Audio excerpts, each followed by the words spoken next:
Voilà, n'hésitez pas à réagir. On a 20 minutes pour parler ensemble. Alors, Marc Popelier, je Oui, vois qu'il agite la main. oui, je lève la main parce que j'arrive pas à trouver la petite main sur le tableau de bord. Donc merci à vous deux, Thomas et Pierre-Yves. Moi, je travaille à l'hôpital. Voilà. Donc je travaille avec des patients partenaires et je voulais témoigner d'un truc par rapport à la réflexion de Pierre-Yves sur effectivement finalement le soignant. Parfois, il n'est pas convaincu que de la valeur ajoutée du patient qui apporte son expérience, son savoir expérientiel, mais singulier. Et donc, il y a pas une dimension universelle de cet apport particulier. Et alors que, je provoque un peu, hein, mais moi, du côté du soignant, on a beaucoup cette conviction qu'on apprend des patients depuis longtemps. Enfin, on a entendu cette phrase, ah, on apprend des patients. Mais c'est vrai, c'est très vrai. Enfin, quand on les écoute, c'est énorme. Et du coup, on glane comme ça, je trouve, une espèce de culture patient, je trouve, à force. Euh, et donc, on est, à ce titre, un peu porteur, justement. Enfin, évidemment, c'est un savoir qui n'est pas vécu de l'intérieur, mais malgré tout, on se forge comme ça une espèce de culture des patients, mais on peut transmettre à ce titre-là. Donc, je faisais part là juste peut-être un frein, effectivement, dans le ressenti des soignants qui se disent bah, très bien, patient partenaire, mais ça va être juste une personne. Voilà, une remarque. Et puis le deuxième point, moi, qui me frappe en travaillant avec des patients partenaires, c'est que, certes, il y a tout ce qu'on a dit, on est à peu près tous d'accord sans doute sur l'apport du patient partenaire dans la co-construction, dans l'animation. Mais moi, ce qui me frappe, c'est que ce qui marche, c'est que ça vient, quand il y a des rencontres et des patients, ce qui est dit par un patient, et c'est ça qui fait la différence. Bien, moi, j'ai le souvenir de tout un tas de situations où effectivement le soignant, comme dit Pierre-Yves, effectivement dans un espèce de souci de transmettre des savoirs, des savoir-faire, voilà, il va être dans une approche pédagogique qui peut être très, très pertinente, enfin, en partant vraiment d'une étude de besoin, d'écoute active, etc. Mais de toute façon, ça ne marchera pas de la même façon que si ça vient d'un patient. Donc c'est de la place où on parle. Et ça, finalement, je trouve que il faut le souligner parce que c'est très spécifique. Et ça, on ne le remplacera pas. Quand bien même le patient peut être un hyper empathique qui a tout compris de la pédagogie. Donc c'est vraiment de la place dont on parle et c'est à ce titre-là que le patient partenaire, il est irremplaçable.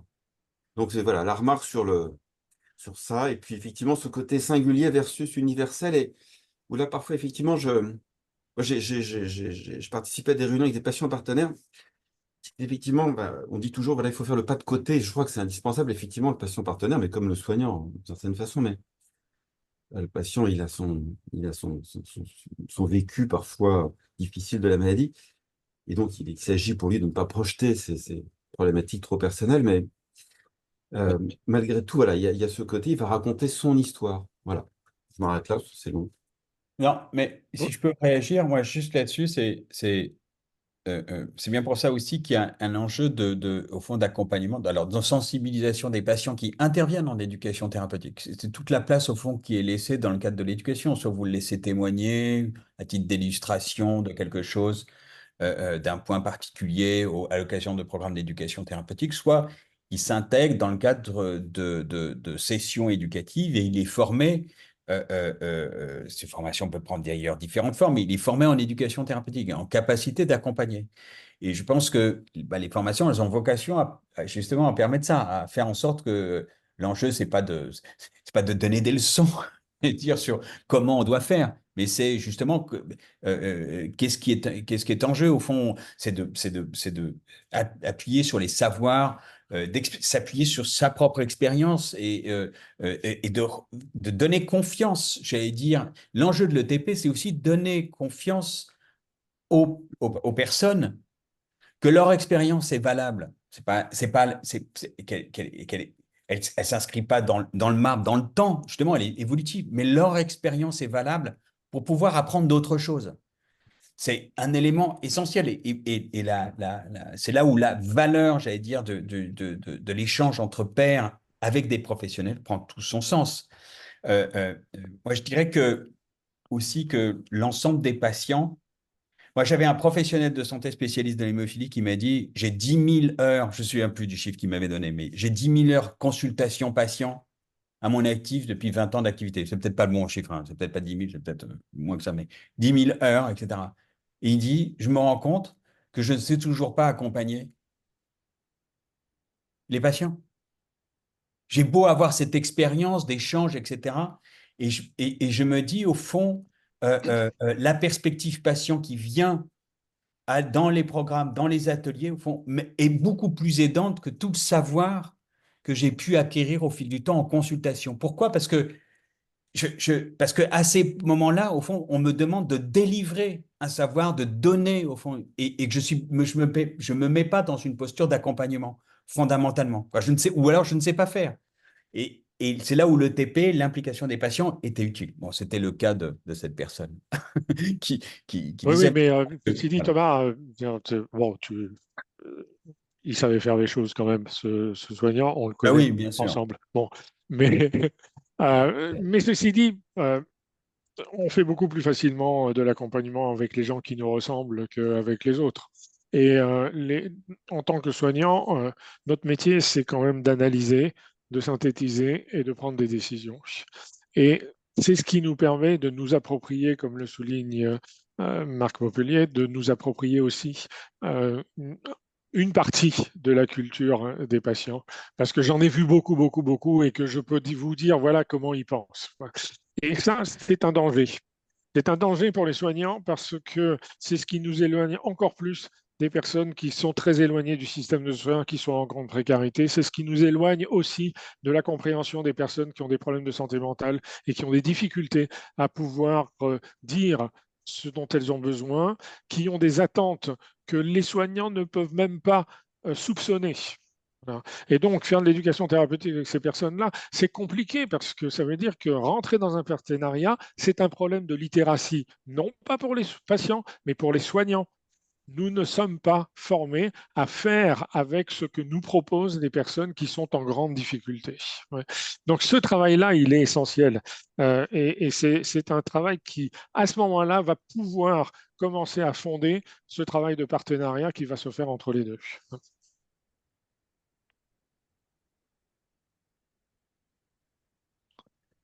D'autres remarques?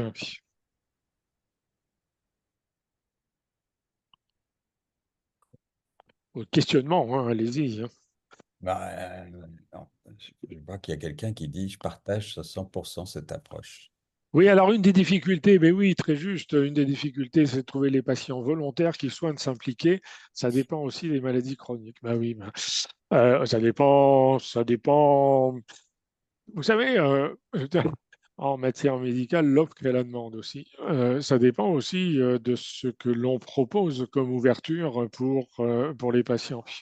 Donc, aller travailler avec des personnes, on a travaillé avec des personnes en situation de grande précarité et de maladies chroniques. On parle bien de situation, c'est-à-dire en fait de dynamique de vie. Et quand on a travaillé avec ces personnes-là, on a fait plus de deux séminaires avec des personnes vraiment dans ces situations pour travailler avec elles sur la compréhension de leur savoir, de ce qu'elles savaient, comment elles savaient agir. Je veux dire, c'est absolument hallucinant le nombre de compétences que ces personnes ont acquises dans les situations les plus difficiles. Et il est probable pour nous, soignants, travailler avec ces personnes-là, c'est nettement plus profitable que de travailler avec des personnes qui sont du même, je dirais, du même milieu social, même façon de penser que les soignants, que nous. Et donc, ça dépend quelle ouverture on propose. Voilà, c'est ça que je veux dire. Ouais, je voudrais, Des patients volontaires, Thomas, je pense qu'il y en a toujours. Il y a toujours des personnes qui sont moi, volontaires pour aider les autres. C'est l'altérité, finalement. Hein. Voilà. je suis entièrement d'accord avec ça. Depuis 2010, donc on forme, nous, à l'Association française des hémophiles, des patients parents ressources. On n'a jamais eu de problème pour trouver des candidats. Alors qu'on nous avait dit, mais vous verrez, vous n'arriverez jamais avec ça. Alors ça veut dire qu'il faut créer un espace. de travail. C'est-à-dire qu'il faut avoir cette volonté-là. Mais un service peut très bien le faire. Je pense très concrètement à ce qui va se passer. On a mené un questionnaire avec l'équipe de Bicêtre, toujours, de la PHP, sur une étude besoin pour de l'hémophilie pour jeunes adultes. Et on a demandé, on a fait un questionnaire, etc., d'études de besoin. Et puis à la fin, on a demandé aux gens, ben, si ça vous dit, en tant que patient comme ça, d'Alain, est-ce que ça vous dit de venir travailler avec nous le programme qu'on va essayer de mettre en place à partir de l'étude de besoin qu'on a faite? On a eu 2 candidats déjà. Je veux dire, il y a toujours des gens qui sont prêts à réfléchir avec les autres. Et ils ne sont pas formés en ETP, ils ne sont pas, etc. Mais si vous posez la question aux gens, bah, posons la question. Est-ce que la question a été posée? Est-ce que la question a été posée? Moi, je crois que si on pose la question et qu'on est prêt, au fond, à prendre ce temps-là, alors c'est là où justement la collaboration est intéressante parce que c'est là où le mouvement associatif peut prendre en charge un certain nombre d'aspects pour aider les soignants à organiser ça. C'est là où un collectif de patients peuvent aider justement des soignants à organiser cela. Voilà, mais c'est possible. Moi, je soutiens ce que tu viens de dire.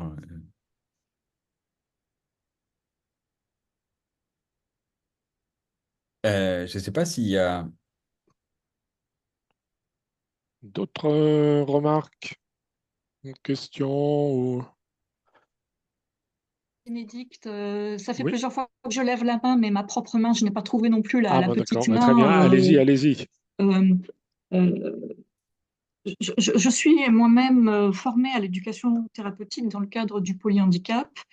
Alors, non pas pour moi, enfin, mais parce que je suis maman aidante d'un jeune homme, mon troisième garçon, qui a 21 ans maintenant, qui est un jeune adulte polyhandicapé. Et j'ai été formée il y a 2 ans avec des praticiens médecins et paramédicaux d'hôpital de la Timone. Et c'était très enrichissant des 2 côtés et beaucoup de personnes du corps médical. On était 2 mamans aidantes dans cette formation à l'éducation thérapeutique. Et beaucoup de médecins ont découvert, effectivement, ont été ravis de savoir, de voir que l'implication et tout ce qu'on connaissait et tous les éclairages que ça apportait, dont ils n'auraient jamais soupçonné l'existence, et notamment ça les a fait beaucoup réfléchir sur la nécessité de se mettre à la portée des personnes, déjà au départ dans le vocabulaire, parce qu'en médecine, il y a un jargon assez ésotérique que tout le monde ne comprend pas. Donc ça a été une des étapes. Et la volonté de co-construire ensemble en se rendant compte que on a une personne centrale qui est le patient, alors soi-même ou un proche, et de partager aussi ses ressentis. Ça, c'est quelque chose que moi j'ai fait beaucoup, au-delà du vocabulaire, les ressentis en tant que parent quand quelqu'un du corps médical reste un peu reste dans un langage très froid, très technique, alors qu'en nous, peut-être encore plus en tant que parent, je ne sais pas, on est un ensemble de sentiments, d'émotions. Dans le cadre du handicap, c'est quand même très très lourd, donc on est marqué par, euh, par la fatigue, par l'épuisement, par l'inquiétude. Donc ce sont des paramètres qui sont à prendre en compte et qui souvent sont un petit peu soit ignorés, soit laissés pour compte. Voilà, c'était un petit peu en termes de... Et puis, oui, le poids, mais ça a été écrit dans le chat, des patients qui s'adressent à d'autres patients par l'intermédiaire d'éducation thérapeutique ou par l'intermédiaire d'autres choses d'ailleurs, ça a un sacré poids parce qu'on a la même histoire, même si elle est différente, hein, on a la même histoire, on a les mêmes interrogations, on a la même peur par rapport à l'avenir, on a, bon, bref, plein de questions communes et la parole des patients a vraiment beaucoup de poids. Voilà, Oui, alors et merci. j'avais une question, mais Oui. vous l'avez évoqué, la formation des médecins, à l'heure actuelle, on ne les forme pas beaucoup, alors ni au handicap, je crois qu'il y a 1 heure et demie sur toute la période externat, et puis ni à l'accompagnement en tant que tel, c'est-à-dire tout l'aspect empathique. Alors, ça ne s'apprend pas vraiment, ça se cultive, mais on peut quand même un petit peu travailler là-dessus, tout l'aspect empathique et tout l'aspect accompagnement. Voilà, donc j'espère que les études de médecine vont un petit peu évoluer. Là, Mais vous avez entièrement raison. Une des, je dirais, un des impacts, euh, qu'on a remarqué dans les formations en éducation thérapeutique des soignants, c'est je dirais, une des conditions, c'est comment est-ce que l'on peut aider des soignants à découvrir autre chose que ce qu'ils ont fait pendant tant d'années, sans être totalement démoralisés sur le fait qu'ils ont perdu tellement de temps. Parce que voilà, c'est s'apercevoir que on n'a pas su écouter. Je réagis sur la question intégrer des patients avec des troubles cognitifs et en déficience intellectuelle, mais c'est comment est-ce que les soignants ont été formés à pouvoir percevoir ce que ces personnes vivent, comprennent et ce qu'elles sont en capacité de partager aussi avec les soignants et comment est-ce que les soignants sont en capacité de partager avec elles. Ce travail, il n'est pas, évidemment, il n'est pas du tout fait dans les études de médecine. Enfin, je veux dire, c'est évident, mais parce que voilà, on est formé à décider pour régler entre guillemets, les problèmes de santé sans tenir compte beaucoup de l'environnement de vie des personnes, que ce soit l'environnement de vie personnelle, sociale ou professionnelle des personnes à qui on s'adresse. Hein. Mais c'est un vrai handicap pour les patients, pour les soignants, et un handicap pour les patients aussi, parce que du coup, ils ont du mal à être entendus. Thomas, tu veux Je réagir? voulais juste rajouter et dire, peut-être que ça vous surprend ça, mais en fait c'est une réalité. Les soignants, quel que soit leur niveau d'ailleurs, que ce soit médecin, kinésithérapeute, infirmière, etc., ont des niveaux d'études que 90% de la population n'a pas. Donc vous êtes impressionnant. Et puis en plus, c'est favorisé par le fait que l'hôpital, c'est un lieu impressionnant, imposant même, physiquement. Je veux dire, c'est un bâtiment lourd, d'une certaine manière, dans sa représentation. Puis vous êtes habillés en blanc, tous pareils, presque. Donc vous êtes impressionnant. Et on voit bien, les gens voient bien tous les efforts que la société déploie pour faire au mieux. Là, toute la difficulté, c'est quand on ne sait pas forcément prendre la parole, quand on n'ose pas forcément prendre la parole, quand il y a peu d'espace pour prendre la parole, c'est compliqué de se faire entendre dans le cadre d'une consultation. Ça veut dire que, évidemment, l'espace de l'éducation thérapeutique devient essentiel, mais pas n'importe quel espace. Et c'est là où la collaboration avec les mouvements associatifs, je pense, apporte une valeur ajoutée exponentielle aux intentions qui sont, à mon avis, toujours bonnes des professionnels de santé, mais qui se polissent, s'améliorent, j'allais dire, au contact des mouvements associatifs et des patients partenaires spécialisés en éducation thérapeutique. Je pense que il y a tous ceux qui l'ont fait l'ont adopté. Ce que je veux dire, c'est qu'il n'y a pas de gens qui se disent en arrière en disant, mais qui se disent, non, non, moi, je ne fais plus appel à des patients pour le TP. C'est une fois que c'est fait, d'une certaine manière, c'est fait. Voilà. Oui, oui, j'abonde totalement. On va conclure, Thomas, mais il y a pas un article de littérature sur le sujet qui dise tout ce qui est fait en matière d'accompagnement vers plus d'autonomie en santé, ça sert à rien. Au pire, c'est égal aux soins. Au mieux, c'est toujours mieux que les soins.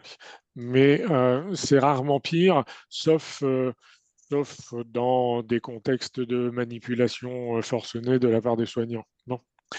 Ce à quoi on peut échapper et ce qui est quand même une condition essentielle de réflexion de la part des soignants, c'est comment est-ce qu'on peut accueillir l'expérience, les savoirs, la compréhension qu'ont les patients sans en faire uniquement des éléments de témoignage, sans en faire uniquement des éléments de participation au risque de les manipuler. Voilà. Ça, c'est une réflexion essentielle à avoir dans des équipes soignantes entre soignants.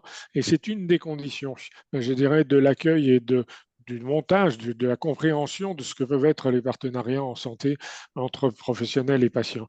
Et la deuxième chose que je dirais, c'est que nous sommes convaincus par le travail que nous menons depuis plus de 10 ans que cette évolution de relations entre patients et professionnels, cette évolution du travail commun dans les partenariats est un des fondements de la démocratie en santé, qui est un des éléments essentiels de la transformation de notre système de santé actuel, qui n'en peut plus depuis voilà, tant d'années où on a accumulé un paternalisme qui fonctionne plus bien. Thomas, un petit mot, 30 secondes. L'ETP collaborative apporte de la joie. Voilà. Merci beaucoup. Merci beaucoup à tout le monde d'être là. Et voilà, nous avons une conclusion de Delphine Anotte dans le chat qui dit que c'est exceptionnel que d'avoir des patients partenaires. Merci, voilà.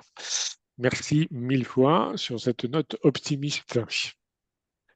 Tiffany, nous allons finir.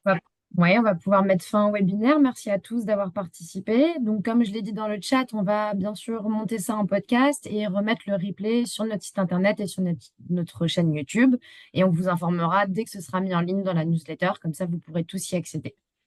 Voilà, merci beaucoup. Bonne journée à tout le monde. Au revoir. Merci.